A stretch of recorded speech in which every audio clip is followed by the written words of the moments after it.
Fala galera, mais um episódio, esse aqui é o 11º e o convidado do dia hoje é o Leonardo Prieto, grande amigo meu, educador físico, treinador e agora tá quase um atleta já também, né? Irmão, obrigado por ter aceitado o convite. Valeu, então, que Vai ser agradeço. um prazer essa resenha e bom, se apresenta um pouco pro pessoal aí, brevemente. Cara, sou Leonardo Prieto, sou professor de Educação Física. Me formei aí já fazem uns 6, 7 anos. O tempo passa rápido, né? Caraca, boa, né, irmão? E que trabalho como personal trainer Aham. e tenho uma consultoria online também. Trabalhei com vários públicos. Hoje meu foco maior é no treino de força para corredores.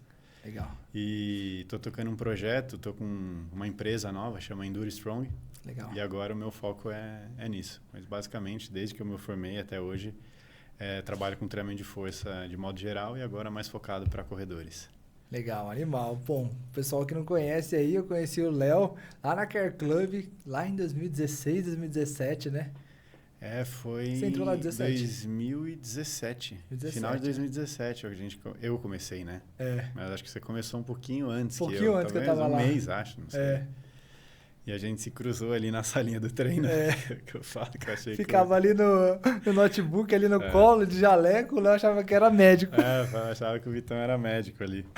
Aí sofri um pouquinho ali nessa relação ali que não tinha mesa, não tinha muito espaço. Mas, bom, ali eu acho que eu vivenciei muito essa ideia, né? Tipo, de estar ali trabalhando, de estar vivenciando vocês ali na sala, treinamento de força. E sempre via que você já tinha essa parte mais, assim, vamos se dizer, um diferencial. Acho que, na verdade, todos os treinadores ali na Care Club, né? Tem ali uma linha de trabalho diferente, mas depois quando você me passou o treino também, quando eu comecei ali a fazer aquela força, nunca fui um bom aluno, né? Mas eu já consegui perceber que você, prescrevia a planilha de treino diferente, nunca tinha recebido ali com a carga do treino, tempo de descanso, repetição. Você falou sobre bem, sempre os exercícios mais básicos ali, naquele momento que você tinha me passado, né? Barra, flexão, a execução completa da barra também, né? Acho que foi bem diferencial, né? O que você realmente ali, naquela época ou até hoje também, você conseguia sempre priorizar como um diferencial para realmente obter resultados com seus alunos aí? Assim, no treino, o treino de força, né? A verdade é a seguinte, eu sempre fui muito disperso, né? Eu tenho dificuldade de me concentrar nas coisas. Uhum. Então, ao longo do tempo que eu fui aprendendo ali na faculdade, até depois que eu saí da faculdade, eu fui percebendo que se eu focasse em poucas coisas, né? em coisas essenciais, dominasse aquilo e fizesse aquilo muito bem feito, eu conseguiria ter resultados melhores do que se eu ficasse tentando focar em várias coisas, né? Uhum. E aí, seguindo meio que essa linha, eu tentei entender, bom, o que é o essencial em um treino para que o aluno consiga ter um bom resultado, né? E aí eu fui reduzindo ao máximo essa pergunta para chegar em alguma resposta que me desse um direcionamento mais preciso, né? Uhum. Porque aí eu estaria seguindo uma estratégia mais simples, porém eficiente ao mesmo tempo, né? E aí, pensando nessas questões, se a gente for pensar na parte do treinamento de força, né? O que seria um treino bem executado do ponto de vista do profissional que está olhando o aluno executar aquele treino, né? Basicamente, são duas coisas. A primeira é garantir que o aluno esteja executando o exercício da maneira correta. Uhum. E a segunda é garantir que o aluno esteja executando aquele exercício com a carga adequada para a adaptação que eu gostaria de gerar para aquele aluno, né? Entendi.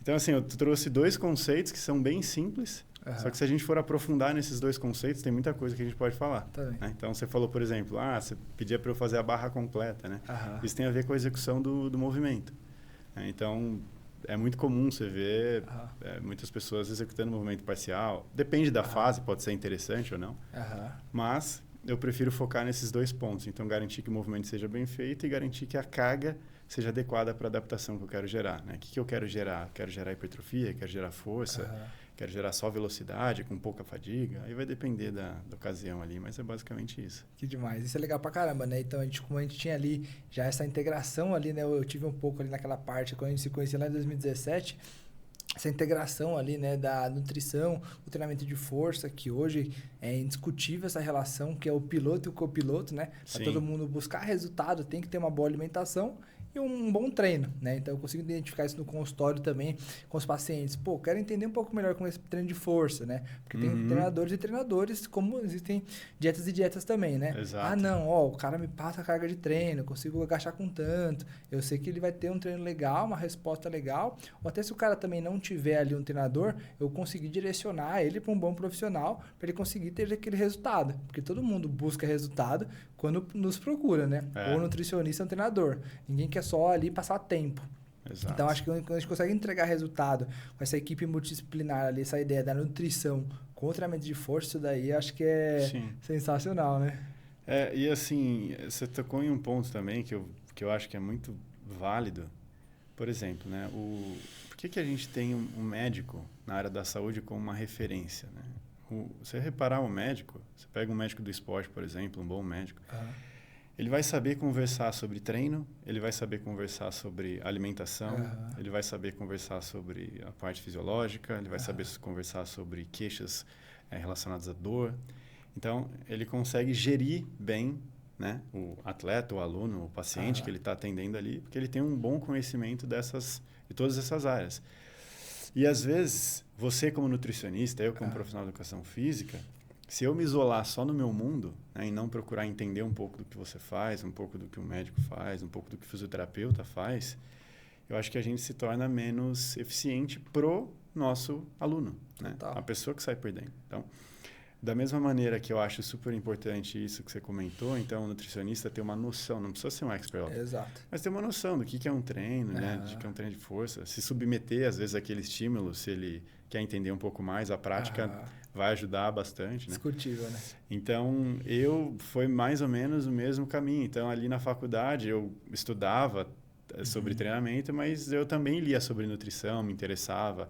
Sempre tive amigos nutricionistas. Sempre batia papo, né? Trocar ideia, exato. E, tipo, buscava entender até mais a fundo, assim, para ter uma noção melhor do cenário, né? Eu acho que isso faz com que a gente se enriqueça como profissional e faz também com que o nosso aluno saia ganhando no final das contas, né? Justamente, então, pegar uma prática, né? Imagina, passando de força para uma pessoa que quer ganhar massa muscular, quer ganhar peso. Aí o nutricionista do cara que você não conhece, tá passando uma dieta pro cara ali para ele perder peso, ou uma dieta low carb. Não vai ser condizente a partir do seu trabalho com o que ele tá consumindo. Então, ambos têm que falar a mesma língua para que a gente consiga ter esse resultado. Eu acho que é legal também, né, que você falou que agora, como você está muito mais nichado nesse público aí, corrida, todo corredor tem medo do treino de força, né? Sim. Acho que é o ponto mais negligenciado, né? Eu, como atleta amador também de corrida, ainda falho um pouquinho com isso, né? Mas muitas pessoas têm medo de treinar força, achando que vai ficar pesada, que não vai ter essa relação aí, de uma eficiência na corrida. E sempre no consultório também eu tento exemplificar para eles essa relação. Depende muito do seu treino. Se for por uma Smart Fit da vida, fazer um treino de hipertrofia ali, sem nenhuma aplicação para corrida, realmente isso pode te atrapalhar. Mas você, né, como profissional da educação física, focado nesse público, fala um pouco para a galera, irmão, na ideia geral, assim, exemplificando qual a real importância e quais são os benefícios e desmistificar um pouco desses mitos que o pessoal tem, né? Vou ficar forte, vou ficar pesado. Isso não existe, né? É verdade. O que acontece, né?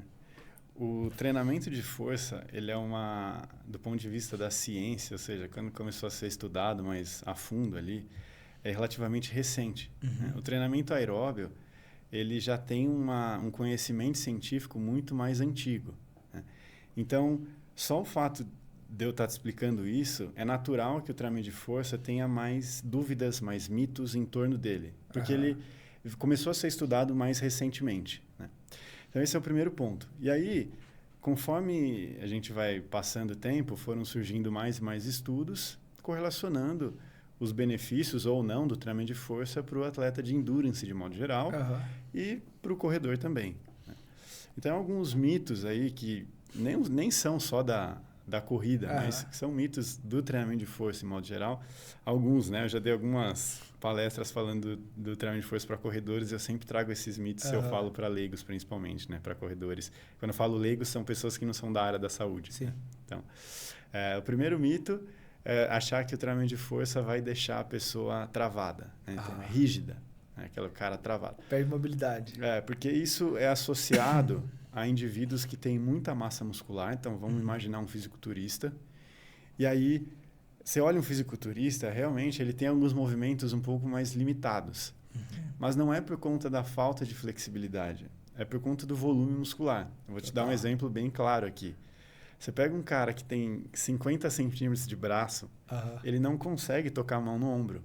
Porque o bíceps vai tocar no antebraço e aí vai limitar. Ele não consegue chegar no ombro dele. Então, não é porque ele não tem mobilidade ou flexibilidade para tocar o ombro. É só porque ele tem um volume muscular que acaba impedindo a articulação dele de fazer aquele movimento. Agora, se pega um cara igual eu, que sou magro, eu consigo tocar meu ombro tranquilamente. Né?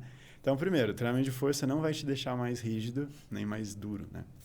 E agora, mais recente, surgiram até estudos mostrando que o treinamento de força em específico, ele é uma boa estratégia para melhorar a flexibilidade e a mobilidade.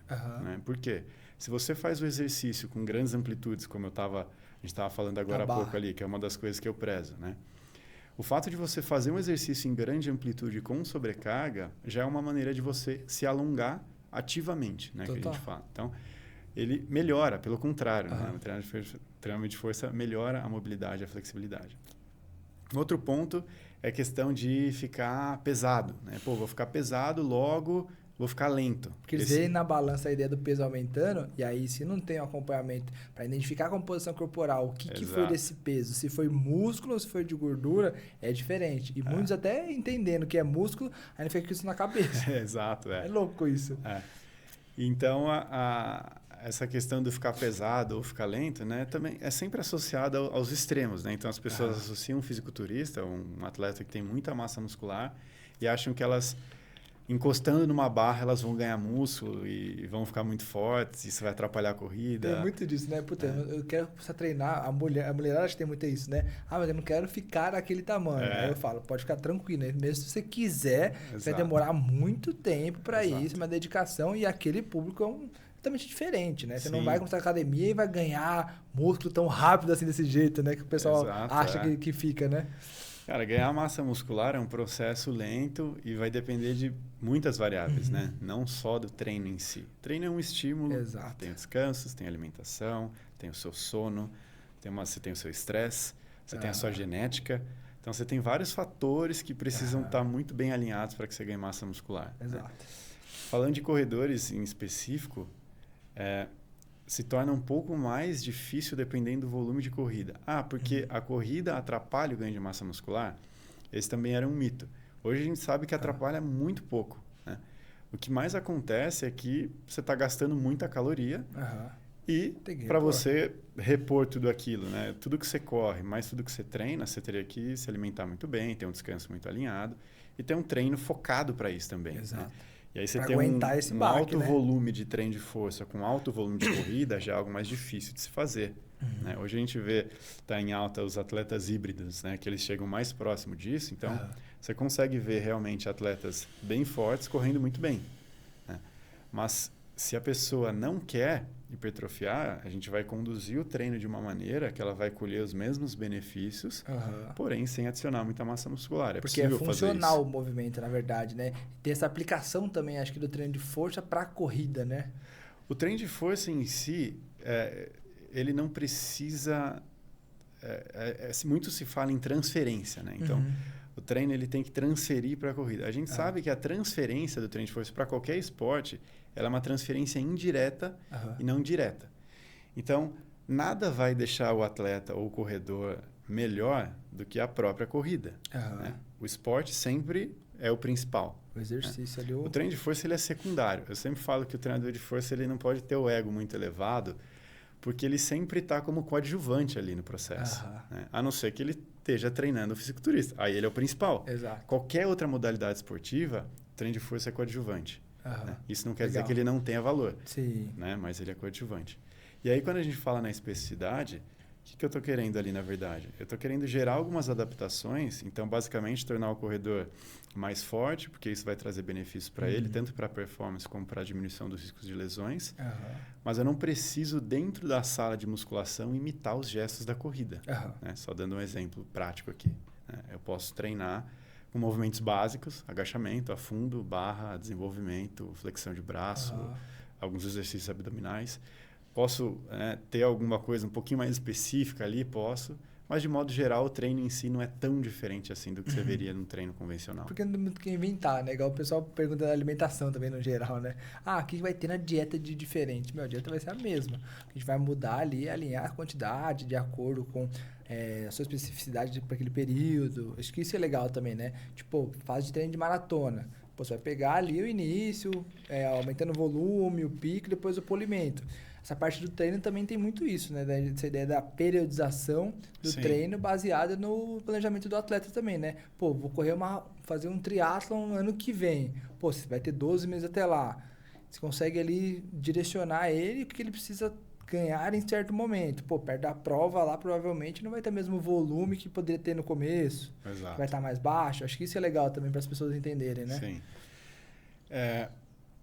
Por exemplo, né, a gente pega um planejamento para uma prova. Geralmente, um ciclo para uma maratona ou para alguma prova vai ter em torno de 12 a 16 semanas. Né?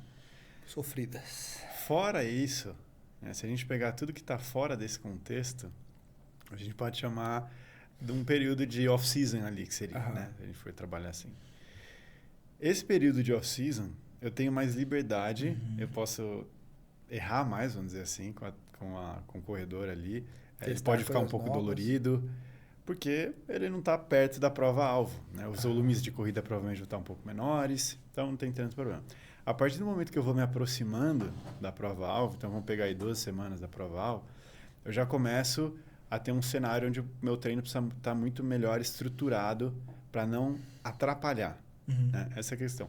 Se você não atrapalha o corredor, você já está trazendo benefícios para ele. Tá. Né? Então, não atrapalhar já é positivo. Se você não atrapalhar, ajudar, melhor ainda. Ótimo. Então, esse é o cenário função. perfeito. E aí, como que a gente não atrapalha o corredor, né, no treino de força? Controlando, basicamente, o volume de treino. Por quê? O volume de treino, a gente tem duas grandes variáveis ali no treinamento, né? Volume e intensidade. Volume, no treino de força, é quando eu falo em número total de séries, repetições. Então, quanto mais séries, mais repetições você estiver fazendo no seu treino, mais volumoso é o seu treino. Intensidade, eu estou me referindo à sobrecarga, peso. Né? Então, quanto mais carga você estiver utilizando, mais intenso é o seu treino. Na corrida, volume, a gente pode dizer que é a distância percorrida, intensidade é a velocidade com que você percorre essa distância. Né? Então, como que eu não atrapalho o corredor montando o treino de força específico para a corrida? Primeiro, controlando o volume. Por quê? Se eu tenho um volume de treino muito alto, eu acabo cansando mais esse corredor e acabo competindo, tardia, exatamente, com o volume que ele já tem na corrida. Né? Então, posso atrapalhar a recuperação dele entre um treino e outro de corrida, eu posso deixar ele um pouco mais dolorido. O que é ficar dolorido? Diferente do que as pessoas acham, né? Dolorido não é acumular ácido lático no músculo. Ficar dolorido é você gerar microlesões ali na sua musculatura e isso vai te deixar dolorido. Demorar para recuperar, né? Que isso atrapalha o seu desempenho. Né? Então, se você está dolorido, seu corpo entende que é como se você tivesse machucado, entre aspas. Inflamação. Né? E ele vai, exato, vai ter uma inflamação local e ele vai te poupar. Né? Então, você não vai conseguir desempenhar tão bem. E aí, basicamente, se eu souber controlar esse volume, à medida que a prova vai chegando, eu vou possibilitando com que esse corredor consiga chegar próximo da prova forte, porém, sem gerar tanta fadiga. Né? Esse é o objetivo. Então, conforme eu vou me aproximando da prova-alvo, eu vou diminuindo gradativamente o volume do treino de força e na planilha de corrida, se você for observar, o volume ele vai aumentando gradativamente. Então, eu vou na contramão do que a planilha de corrida está fazendo. Legal. Então, se a planilha de corrida está aumentando o volume, eu estou diminuindo. E assim a gente não compete, a gente se complementa. E tem que manter, mesmo aumentando o volume na corrida, tem que manter esse treinamento de força, que é onde o pessoal acha, né? Pô, tô rodando muito, se eu treinar a força, vai me atrapalhar. É justamente isso que você está falando, exemplificando, né? Tipo, você precisa manter para conseguir ter essa condição de você chegar nesse volume alto sem se machucar, né? Eu até fiz uma postagem outro dia, né? Que eu comecei a reparar quando eu comecei a trabalhar mais com corredores.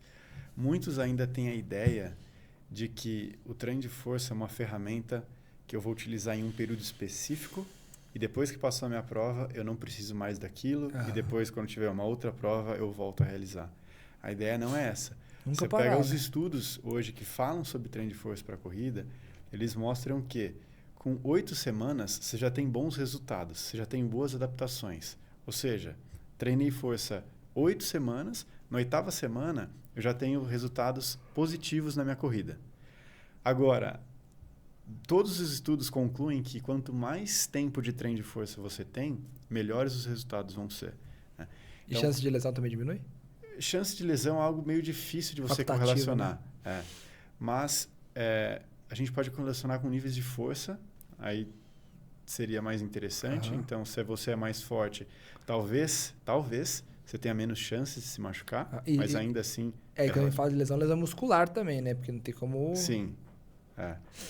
E então, assim, a ideia é se manter treinando o tempo todo. Uhum. Né? E aí o seu treinador de força, no caso, ele só vai ajustando isso. Né? Exatamente. Vai ajustando volume, vai ajustando intensidade, mas nunca parar de treinar. Então, o que eu falei foi que se você tem medo de ficar dolorido no treino de força, o que você precisa fazer é mais treino de força para você se adaptar e passar a não ficar dolorido. E tem um tempo de adaptação também, né? Porque, tipo, por exemplo, o cara começou a treinar força, igual você passa tudo certinho, exemplificado, bem específico para ele. Talvez na primeira semana ele vai ficar um pouco dolorido por causa da adaptação que ele vai ter. Exatamente. Mas também, tentar explicar ao máximo que não vai ficar sempre assim. Exato. É uma adaptação que o nosso corpo precisa ter ali também, né? Esse é um medo também, né, do corredor, ficar dolorido, ficar com a perna pesada, isso é muito comum. Porque a corrida já machuca muito, né? Falo brincando, mas é real. Tipo, o ciclo de maratona agora, Cara, acho que não tem nada que não dói. Acho que do peitoral pra cima que não dói, porque é lombar, é glúteo, é posterior, quadríceps, panturrilha, o pé, tipo, tudo dói. Da cintura pra baixo, acho que vai tudo. A corrida é um esporte de volume alto, né? Ainda mais, tipo, você está falando aqui de maratona, meia maratona, os volumes são altos e os gestos, eles são repetitivos. Então, as chances do maratonista ele se machucar durante o ciclo, elas são relativamente altas também, né? A gente tem alguns dados mostrando que 50% dos maratonistas que se preparam para uma prova vão ter algum tipo de lesão no meio do caminho. Caraca, metade é bastante. grande, hein? Então, é preciso se preparar, né? E aí que a gente fala da importância, né? Justamente para isso. Hoje a gente não tem estudos que batam o martelo dizendo que treino de força vai diminuir as lesões do maratonista, isso não existe. Mas a gente tem alguns estudos mostrando que o treinamento de força ele pode reduzir as chances do praticante de atividade física se machucar. Né? Eu sempre friso a diferença entre diminuir as lesões e reduzir as chances de se lesionar. São duas coisas diferentes. Tem que você afirmar. Exato. Se eu chego e falo assim, cara, você vai começar a fazer treino de força comigo, você vai reduzir aqui que você não vai... as suas lesões. E você vai, o que você vai entender? Não vou me machucar mais, perfeito. Aí daqui 3 meses você começa a ter uma tendinite, uma tendinopatia no seu tendão calcâneo. Você fala, você não falou que eu não ia machucar. Então, pode ser que reduza as chances de você se machucar. Total. Aí sim, isso acontece, a gente vê na prática até. A gente talvez nem precisaria de um estudo para verificar isso. Isso é observado na prática. Então, os alunos que treinam força por mais tempo, é muito comum eles relatarem que eles acabam se machucando menos conforme eles vão fazendo novos ciclos de maratona ou meia maratona e assim por diante. Então, é uma prática importante. Porque é muito impacto a corrida também, né? Viu o post que você publicou semana passada, essa semana, né? Essa ideia do impacto que recebe ali, né? Tanto o joelho quanto o tornozelo também, né? Que o devolve, né? Esse peso aí. Explica melhor sobre, irmão. Cara, ali é um estudo bem interessante que ele mostra, né? Então, em uma média, se você pegar um corredor de longa distância, ele vai dar 600 passos por quilômetro. Né? Se você... cada um desses passos, né? Então, cada um desses contatos com o pé no chão, você está aplicando uma força no solo e existe uma lei, né? A famosa lei de Newton, que é a lei da ação e reação. Então, da mesma maneira que você aplica uma força no solo, você recebe uma força de volta. Vai devolver. Então, essa força que você aplica no solo e você tem essa força devolvida, que a gente chama de impacto, né? Ele é de aproximadamente, esse impacto, de 2,4 vezes o seu peso corporal a cada passo. Então, cada vez que você toca o chão, você está recebendo um impacto de mais ou menos 2,4 vezes seu peso corporal. E isso varia também, essa porcentagem, de acordo com o peso da pessoa? Varia porque o peso corporal é uma das variáveis, então 2,4 vezes o peso corporal. Se eu peso 70 quilos, vai dar X. Se você pesa 80 quilos, vai dar X, mas, né? Mas o percentual de 2,4 não muda. Ele muda também. Pode mudar de acordo com a velocidade que você corre, de acordo com a sua mecânica, Entendi. de acordo com alguns fatores. É por isso que 2,4 é uma média. Entendi. É isso que eu... Tá. Você pega um corredor, por exemplo, um velocista, esse valor vai ser ainda maior. Porque eles têm que aplicar muita força no solo para correr muito rápido. Né? Em contrapartida, o maratonista, ele não corre tão rápido assim comparado a um velocista, porém, ele corre por muito mais tempo e também o pé dele fica mais tempo no chão. Ou seja, ele está recebendo aquele impacto num tempo um pouquinho maior. É questão de milissegundos, mas faz diferença. Nos montantes, somando 42, 195, Exato. Então, lá eu dou 600, que é cada passo? Pô. Então, eu dou um exemplo, né? Então, se você pesa 70 quilos, você vai ter um impacto aproximado de 168 quilos por passo. Né? E aí, se você analisa um corredor correndo em câmera lenta, é a questão que você falou, né? Do impacto que tudo dói, o impacto na articulação do joelho, esse impacto ele vai se distribuir para o corpo todo. Né? Óbvio que nos membros inferiores eles vão ser mais severos, mas olha, se você observa alguém correndo, vai ver que quando a pessoa toca o chão, ela vai ter um certo desalinhamento. Né? É natural aquilo. E isso é o impacto que ela está recebendo. Então, por isso que a gente fala da postura, da importância da postura da corrida, e como o treinamento de força também ele pode te ajudar a sustentar uma postura melhor. Principalmente o core, né? Que é a região do core, que é uma região de sustentação. Né? O core ali é basicamente tudo que está... a gente fala... Tem várias definições de core, mas uma que eu gosto bem simples é todos os músculos que se inserem na pelve. Né? Então, aqui no quadril. Então, glúteo é core, abdômen é core, oblíquo é core, transverso é core, lombar é core. Então, tudo que está ali, o cinturão que a gente chama, ele está te ajudando na sua sustentação durante a corrida. E se você tem uma capacidade baixa de manter esses músculos ativados durante a corrida, a tendência é que sua postura piore conforme você vai descansando. Entendi. Né? Você vai relaxando, a postura e fica mais difícil, às vezes, o impacto aumenta? Às vezes não é nem que você vai relaxando, você vai fadigando mesmo. Né? Então, você precisa treinar a sua capacidade de sustentar aquilo. Né? E como que você treina isso? Treino de força, né? Então exercícios específicos para a região do core, exercícios básicos também, mas muito importante, tão importante quanto ou até mais, é você treinar isso durante a corrida. Então, correr com boa postura. Né? Quem vai fazer isso? Geralmente um bom fisioterapeuta, até profissional. Henrique Kuhn, ele vai avaliar a corrida e vai dizer o que pode ser melhorado, como que você pode ter uma postura melhor. Né? E aí parte do princípio também, né? Que todo mundo acha que a corrida é o esporte mais democrático. É também, né? Mas tipo, não é simplesmente colocar um tênis no pé e sair correndo. Né? Porque é biomecânica, é pisada, é trabalho de força. É muita coisa que você tem que pensar antes do que... Se você pensar, de fato, é democrático. Porque se você reduzir isso a um ponto de vista mais simples, realmente você só precisa colocar um tênis e correr. Né? Ou nem precisa colocar um tênis. Né? Tem isso também, né? Então, de fato é. Só que o principal vilão nesse caso não é nem essas questões. É o quanto você vai fazer disso. É o quanto volume, você está preparado para fazer isso. O ser humano, se a gente for pegar, né, a história da nossa humanidade, aí, se for ler um pouquinho de antropologia, tem alguns livros bem interessantes, nós somos seres que correm desde sempre. Então, a gente tem uma adaptação. O que acontece é que na nossa sociedade moderna, você não faz mais isso, basicamente. Né? Quase nada, né? Quase nada. Então, a nossa geração ainda brincava muito na rua, tudo mais.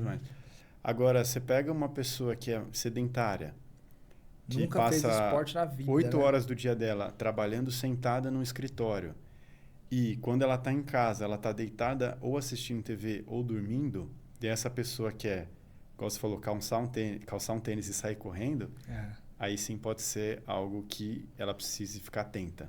né? Então, o problema não é a corrida em si, o problema é o que a pessoa fez com o corpo dela durante toda a vida dela para depois sair correndo. Não, essa reflexão que você trouxe aí realmente me fez pensar bastante aqui. Isso é verdade, muito louco, né?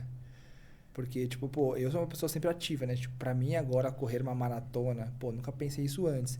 Mas na minha realidade isso é normal. Meu pai e minha mãe, tipo, nossa senhora, você tá se matando, você é de maluco, pra que tudo isso, né? Sim. E, então, tipo, quanto isso daí, acho que cada um tem uma percepção de tudo que você falou, né? De ter esse esporte na vida, no geral, e para pessoas que, tipo, acho que tudo é possível, na verdade, né? Mas tomar todos esses cuidados do quê? Meu, como começar isso também da melhor forma, para não gerar esse trauma, esse bloqueio, vamos dizer, né? Porque, comecei a correr, mas, puta, machuca tudo, aí dói, não consigo respirar. Tipo, lógico que vai se tornar uma atividade que você não vai querer fazer mais. Exato. Mas, tipo, pô, eu despertei interesse na corrida, o que eu devo fazer? Pô, procurar um treinador de força, ver como é que tá o peso, tênis, a biomecânica. Lógico que isso aí não pode ser também um bloqueio para você não fazer, mas você ter a ciência e ter a informação de que a corrida vai muito além de calçar o tênis e sair correndo, acho que é importante também, né? Sim, sim. É isso, né? Então, se a gente fosse desenhar um passo a passo, assim, a primeira coisa que quero começar a correr, né? Que eu faço? Eu sempre recomendo buscar um treinador de corrida. Primeira coisa, né, que você tem que fazer. Para ajustar o volume, exato. Você vai correr, às vezes, já cara, correu. dependendo do seu nível de condicionamento, eu ousaria falar que para a maioria das pessoas que não são tão ativas assim, você vai começar andando primeiro. Sim. Né? Você não e pode não tá errado, né? Não tá, você não precisa ter pressa. Depois você vai fazer um corre e anda. Né? Depois você vai começar a correr. Depois você vai fazer 5 e aí você vai evoluindo. As pessoas têm muita pressa, cara, hoje, com acesso à informação muito abrangente, eu vejo você correndo, eu vejo você novo, correndo maratona, às vezes faz 2 no ano e tudo mais. E eu acho que é muito fácil, muito simples, não sei o quê. E aí eu quero, às vezes, me precipitar e pular etapas, porque eu vejo um monte de gente fazendo isso. Né? Mas até tem muita gente que entra em desafio, né? Pô, vou fazer minha primeira maratona em menos de 1 ano, saindo do zero. Legal, cara, esse tipo de coisa é legal, mas assim, ela está correndo alguns riscos que talvez sejam desnecessários, assim, sabe? Além da lesão, principalmente, né? Cara, então tudo é um processo. Tudo na vida é um processo, né? Não adianta você querer adiantar tudo, todos os processos, fazer tudo rápido. Quando a gente nasce, a gente vai engatinhar, vai andar, cai, levanta, ninguém já sai, tipo, correndo, né? Exato. E o bacana, cara, da corrida, assim, eu, ao longo da minha carreira, assim, né, eu não trabalhei sempre com corrida. Eu gostava mais quando eu comecei na faculdade e tudo mais. Eu estava de fisiculturismo. Acho que todo mundo, né? Fisiculturismo, era fissurado no Arnold Schwarzenegger, né? Várias, acho que ele influencia gerações, né? Total. Mas um ponto, depois que eu comecei a ter mais contato com esportes de endurance de modo geral, corrida e tudo mais, ela tem um aspecto de resiliência muito interessante. Né? Então, você pega o perfil de vários alunos meus ali, geralmente eles correm com uma válvula de escape para o dia a dia. Tipo, a rotina pesada, muito trabalho, muito estresse. É comum você ver empresários, médicos, advogados que são muito atarefados, tendo esportes como corrida, triatlon, ciclismo, como uma válvula de escape. Total. Né? Então, tem essa questão de resiliência mental envolvida muito grande. Né? E aí você se lesiona no meio do caminho e, ao mesmo tempo, você não quer parar. Então, você aprende com aquela lesão, você se torna melhor e você segue. Né? Pô, tenho alunos assim com cases, com histórias de superação muito bacanas. Nesse contexto, mas muito legais. Né? Você acompanhar isso de muito, perto. Né? Você aprende, cara. Pô, eu lembro, eu ficava observando, eu falava, porra, olha que massa, né? Você vê, às vezes, a pessoa tá desanimada, tá triste, às vezes com o pé, com o RoboFoot no pé ali, pé mobilizado, mas indo no treino de força fazer o membro que tava ok. Você fala, porra, isso daí é bacana, né? O cara, ele tem a noção de onde ele quer chegar. Então, não deixar se abalar, né? Já que eu machuquei, eu vou chutar o balde, vou deitar no sofá e não vou fazer mais nada. Então, para mim, isso era uma lição. Comecei novo, né? Então, a maioria dos meus alunos são mais velhos que eu. Então, para mim, era um aprendizado muito grande isso também, né? Legal. Observar como essas pessoas se comportavam. Eu sempre fui muito observador. Então, sempre aprendi observando. Então, isso sempre foi me agregando bastante. E trabalhar com esse público foi foi e é ainda um aprendizado muito bom para mim. Isso é demais, pô. O que eu falo também na hora da maratona, quando eu decidi isso aí há um ano atrás, né? Não foi do nada que eu fui fazer uma maratona, né? Que eu decidi isso. E, meu, o quanto eu aprendi, né? Diariamente, cada treino ali, você tem um aprendizado, eu acho, né? Pô, tem treino que vai sair super bem, super encaixado. Tem aquele treino que você fala assim, meu, parece que eu nunca treinei, não tá encaixando. E aí, tipo, uma coisinha que sai fora do plano, você já fica totalmente já estressado, né? Porque você sabe realmente o que tem que seguir como certo. E eu acho que a corrida em si, como você falou, né? Os esportes de endurance, acho que vale muito mais essa parte mental do que a parte física em si. Porque, nossa, eu fiz agora meus últimos 34, irmão, depois dos 25 quilômetros ali, você já não consegue nem raciocinar mais, meu. Não pode parar. Não pode parar e mantém. Não pode parar e mantém. Exato. Acho que essa resiliência que você realmente falou, acho que me ensinou muito esse ciclo de maratona, principalmente a ter disciplina. Que, tipo, Com certeza. tem dia que não vai encaixar aquele treino. Cara, você trabalhou, tipo, eu não sou atleta. Pô, tem toda a minha vida aí. Exato. Um treino antes que eu perdi, eu ficava com a cabeça furiosa. Agora, vamos adaptar, amanhã faz, tá tudo certo. Acho que você levar também esse processo e ir aprendendo, se adaptar para não gerar uma frustração. Tipo, meu, puta, eu fiz a maratona, realmente foi um pé no saco, não quero fazer nunca mais. Não, para aquele momento talvez seja mais difícil. Talvez no outro momento seja mais fácil.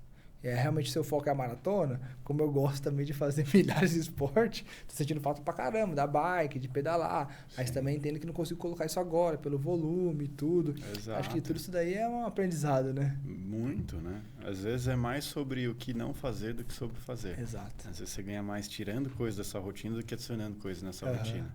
Então é saber analisar e ver o que eu preciso fazer agora, né? Ter foco, o que eu preciso focar agora.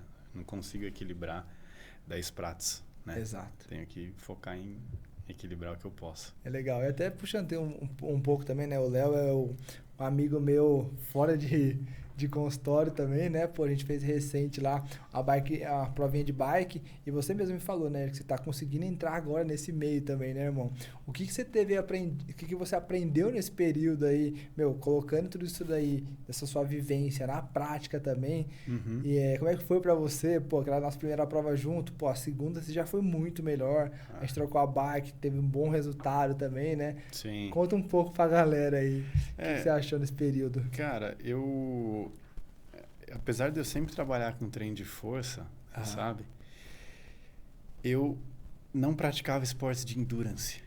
Né? Então, eu fazia musculação e eu era basicamente... Na minha infância, fiz bicicross, mas sempre fui, por exemplo, futebol, esportes com bola, assim, nunca fui bom, sempre fui muito descoordenado, não pratiquei isso na infância, na adolescência. Gostava muito de esportes com motor, então sempre gostei de carro, de moto, né? Andava de moto, coisas nesse sentido. Seu pai pilotava também, Meu né? pai foi piloto de enduro e tudo mais. Que da hora. E aí eu comecei a trabalhar com endurance meio por acaso, né? Com corredores, assim, foi meio por acaso. Por quê? Porque eu sou de Itu, né? De uma cidade do interior de São Paulo, e aí me formei e vim trabalhar em São Paulo. Quando eu vim para São Paulo, comecei a trabalhar na Care Club, que é a minha ideia, na verdade, quando eu saí da faculdade, eu queria trabalhar com um treinamento de força para o esporte. Mas eu não tinha um esporte específico que eu queria trabalhar.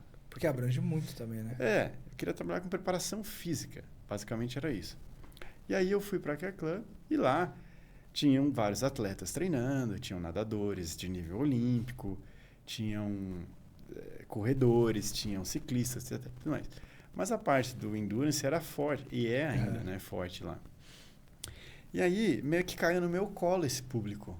Eu nunca tinha trabalhado com um público desse antes. E aí eu falei, beleza. Então, comecei a ter alunos que correm.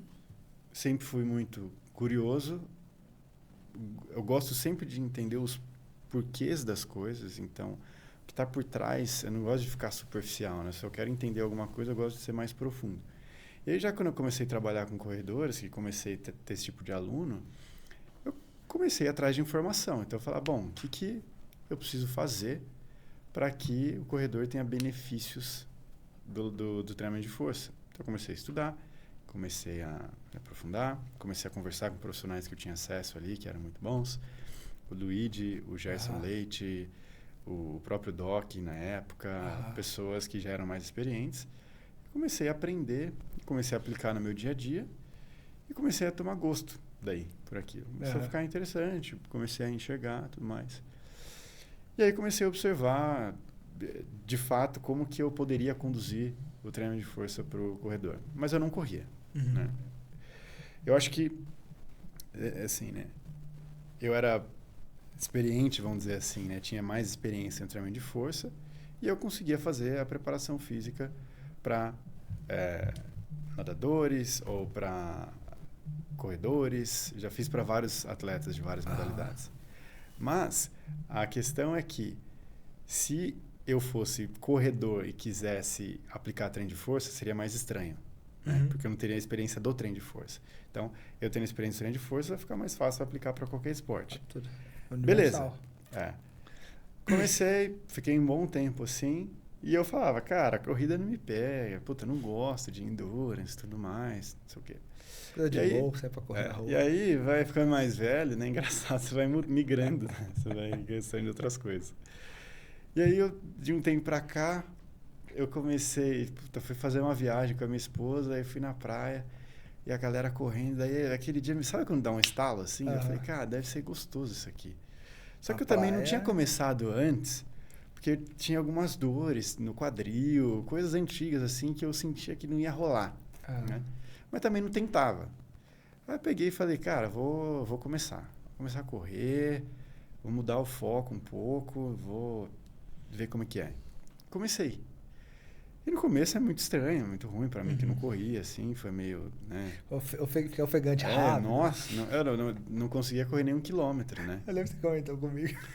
Aí acompanhei o processo. Aí fui, comecei, daí daqui a pouco comecei a fazer 5 e fiquei meio que nessa distância. E aí quando eu comecei a correr, eu comecei a enxergar também o que eu poderia fazer no treino de força com uma outra perspectiva. Né? Então, uma coisa muito simples que eu observei, né? Que, por exemplo, quando eu corria, eu notava que o meu posterior da coxa, os músculos aqui, que ficam na parte, eles ficavam muito rígidos.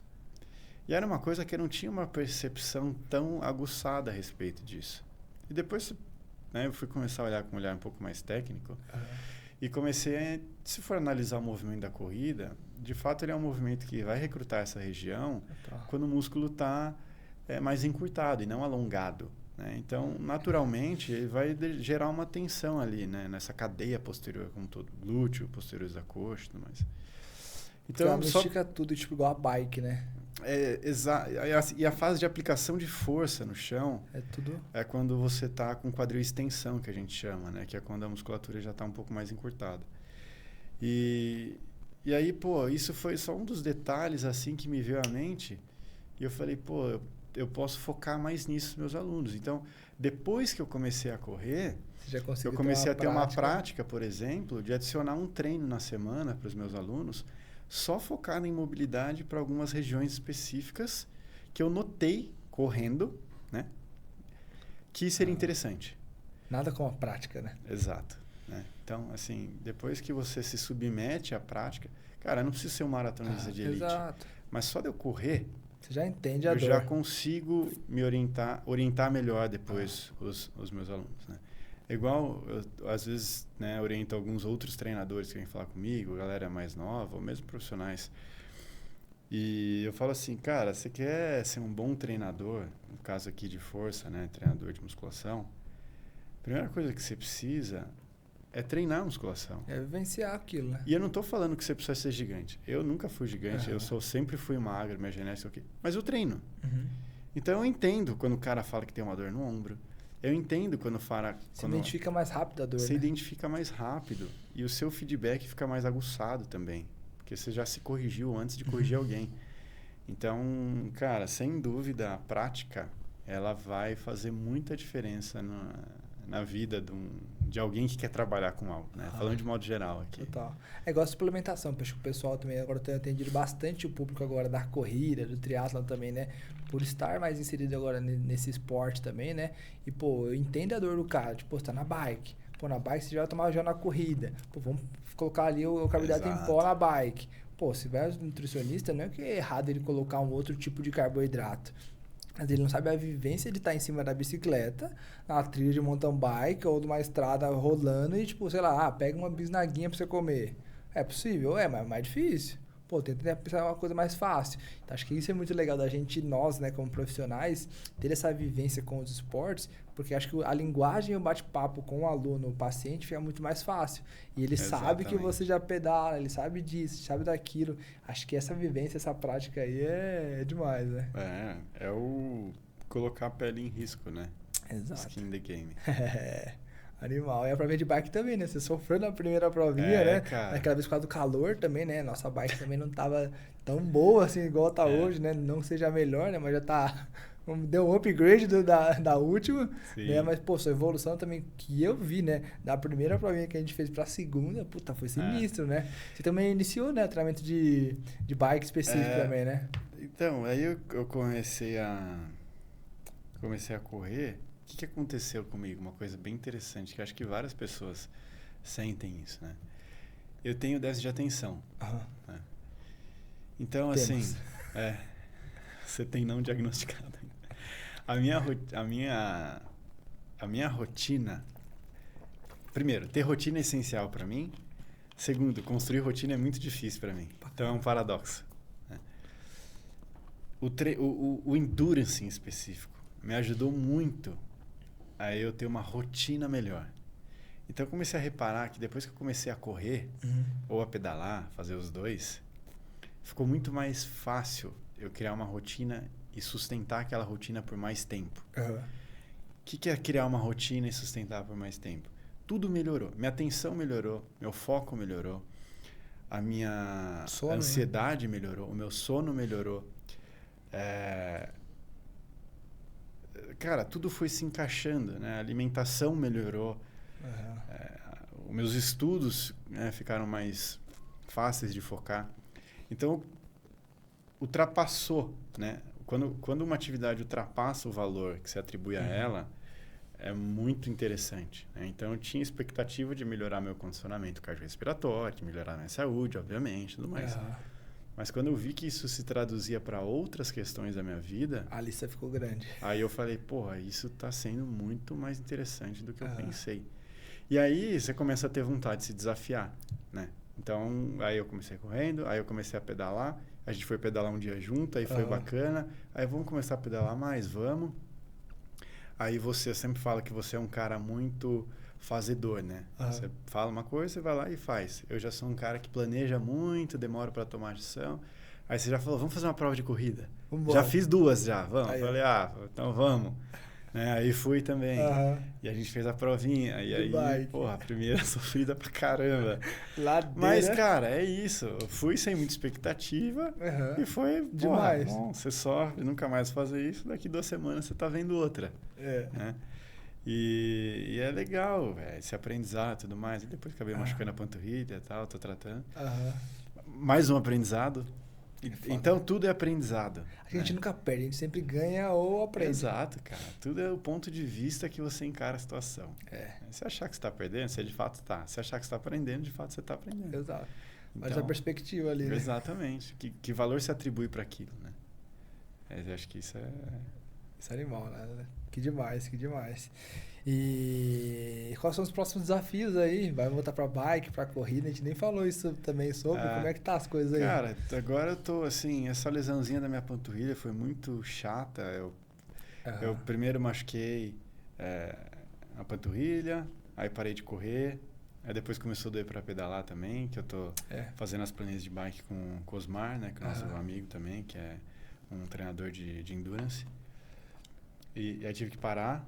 E agora tô tratando, mas meu foco é voltar e, a princípio, voltar a correr, aumentar um pouco as distâncias aí, sem muita pressa também, quero curtir o processo. Mas, cara, agora que eu tô mais por dentro, assim, desse universo, uma vontade que eu fiquei muito grande, por ver os alunos falando, você e tudo mais, é para fazer a meia do Rio ano que vem. Puta, esse convite aí tem que ser, mano. Eu acho que tem um ano, é um tempo ok, dá para preparar, assim, legal, sem muita loucura. Total. E, então, assim, se fosse falar uma meta que eu tenho vontade agora de fazer, seria isso, fazer a meia do Rio ano que vem. Puta, mas se arrepender, irmão. E o podcast, no geral, foi depois da minha meia do Rio, que eu vivenciei com a Marcela lá, pô, que também é minha amiga, que foi sua aluna também. De lá que eu vivenciei tudo aquilo, que, puta, o Rio ali é mágico, você correr ali é sensacional. Então, cara. Acho que é pela vibe também, né? Tipo, pô, e a gente também cria na cabeça o quê? Tipo, pô, 21 quilômetros é muito distante, é muito isso, é muito aquilo. Cara, você vai estar treinando pra isso. Vai chegar de lá a prova, você vai só curtir. E, pô, curtir uma prova de corrida no Rio de Janeiro. E eu falo, meu, ali não é uma corrida, irmão, ali é um evento ali que você tem no final de semana. Desde a hora que você vai buscar o kit na Marina lá, que tem, meu, aquele expo gigante, todo mundo, pô, vem gente do Brasil inteiro, fora do Brasil também pra lá, acaba super rápido as inscrições, meu, é animal, você vai pirar. Dali você vai ter certeza que, tipo, realmente você vai falar assim, meu, que experiência que eu vivi, porque é diferente. É diferente o negócio. Essa é a minha meta agora, assim. E o pedalzinho também, que a gente tem que ter o pedalzinho, né? Pedalzinho, sim. Demais, né? Aí, putz, cara, a gente tá no mountain bike, né? Que pra mim também foi uma boa, porque é aquilo que a gente conversou. É uma atividade que te proporciona um contato com a natureza. Indescritível. Que no dia a dia a gente não tem, né? A gente mora em São Paulo, a gente tá rodeado por concreto, por barulho, por poluição. Então, ter uma atividade, primeiro, ao ar livre, segundo, que você pode praticar na natureza, é muito bom, cara. Nossa, adrenalina que você tem ali. E adrenalina, exato. Que né, tem essa parte da adrenalina de, sei lá, descida, de trecho mais técnico, da provinha lá, porra, mó adrenalina largada, você tá no pelotão. Pô, o cara comprou a bike. O cara capotar na sua frente. O cara comprou a bike, saiu pro aquecimento, furou o pneu. Não, conseguimos trocar o pneu ainda antes da largada, largamos por último, saímos bem ali no pelotão. O Léo quase sofre uma queda ali, graças a Deus não foi nada demais, né? Caiu a corrente ali na hora, né? Mas eu falei, meu, você falou, vai embora. E aquela adrenalina, acho que aflorou mais ainda aquele dia, né? Foi louco. Cara, foi. Pô, no meu Garmin aqui, você vê o batimento na hora que o cara caiu em cima de mim na largada. O meu batimento foi pra 193, Nossa. Cara. E aí, nisso já e eu senti o meu coração aqui na boca, né? Mas é bom. É isso. Tipo assim, é uma sensação boa depois ali. Quando termina é bom, né? Porque foi pra mim que ele escolheu curta, né? Pô, eu jurava que era 28 quilômetros e no final foi 25, 24 ali, né? Deu 25, eu acho que deu, esperava, né? que era um pouquinho mais do que um pouquinho mais. Né? E, puta, terminou a prova super bem, deu até pódio. Foi uma coisa que surpreendeu pra caramba a gente. Que, meu, coroou. Cada um tava com a sua bike nova, a gente estreou ali. Nossa, aquela ali vai ficar pra história, irmão. Achei que você tava me zoando, né? Mano, você não vai acreditar. Pegamos o pódio. Tava eu e você. Tá de sacanagem. De brincadeira, cara. Isso foi fera. Massa, vai ter mais, vai ter mais provinha, certeza. Gostoso. Terminando a maratona, quero voltar aí pro pedalzinho, pra ver se é demais. Também. Até lá eu já me recuperei. Mas a gente vai voltar 100%. Sim. E quem sabe aí ano que vem o caminho lá de Santiago lá, hein? De bike, né? De bike. Falam que é muito massa também. Já convoquei a Lívia, amigona, que também, meu, pedala pra caramba. Ela falou que é super legal. E, tipo, puta, é isso que você falou, é um pedal, tipo, for fun. Puta, imagina, você tá lá no Chile, lá, meu, várias paisagens diferentes, tudo. Meu, isso aí deve ser indescritível. Sim. Vai ser animal, vou fazer acontecer isso aí. Sim, com certeza, cara. Aí eu já tenho alguns desafios aí pra esse ano e ano que vem. Agora você faz a maratona. Maratona 24 de setembro, daqui... Menos 3 semanas. Tem alguma coisa ainda esse ano? Tem algumas provinhas ainda, meia, né? Porque agora a meia ficou mais confortável de rodar no final de semana. Tem uma meia que eu vou rodar com a minha físio, a Samira, que eu vou rodar com ela. Vai ser em outubro.